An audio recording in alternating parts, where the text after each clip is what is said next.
The new failure to prevent fraud offence comes into effect on the 1st of September this year. There is a statutory defence of having reasonable procedures to prevent fraud, or it being reasonable for you to not have prevention procedures in place.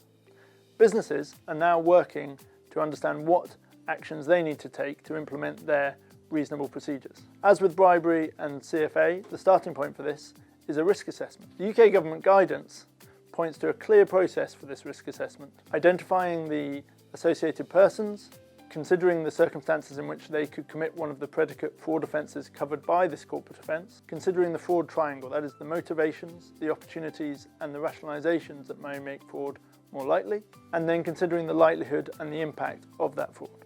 If you're intending to rely on a defence of it being reasonable not to have prevention procedures in place, you need to be aware that that is likely to be strictly interpreted, and it's going to be necessary to at least have undertaken a risk assessment to justify that decision. Osborne Clarke has developed a risk assessment roadmap to help our clients understand the areas of their business and the sources of information that will be relevant to their risk assessment.